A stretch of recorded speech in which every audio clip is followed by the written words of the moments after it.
Sounds pretty epic. Okay, question session. At the beginning, end, middle, somewhere in every class, usually at the end, but in every class, at some point, I'll have what I call a question session. What that is I sit everybody down, and we go around, we start with the lowest rank, whoever it is, and say, hey, what's your question today about fighting arts, about the combative sciences? It can be anything you can think of that has to do with the fighting arts. I'm not going to say that I always have the answer. Once in a great while, I have to say, hold on, I'll contact somebody and ask about that. The fact is, that's how we grow. Sometimes you'll ask questions that I don't know the answer to, and I got to go find it.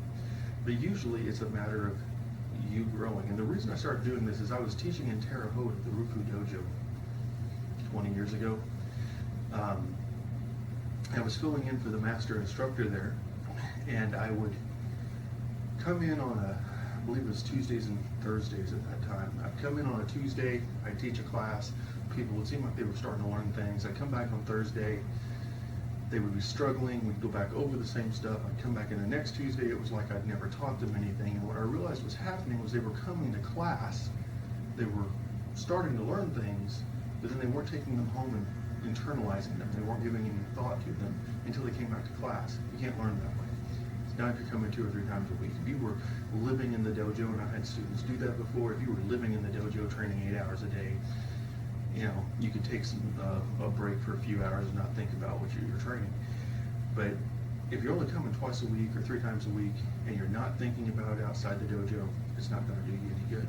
You need to be thinking about it. And that's why I started doing the question and answer session, where you come in and you have to be prepared to ask a question. That tells me that you've been thinking about it when you were out there living your life. Ambidextrous B.A. He said I'm just an average kid, always gonna be outbid, like the eBay competitions. Erase your composition, skills are not explicit, no explicit topics written. So how you gonna appeal to the mass appeal when the shop value gives you record deals and recount your drops and F-bombs to show how they not fond of? To be honest, they just honest, regardless if they modest. But I am honest too. You could diss me in the comments as soon as you listen through. Nothing to prove, I go all in an arena, raising a battle era, fitted for war.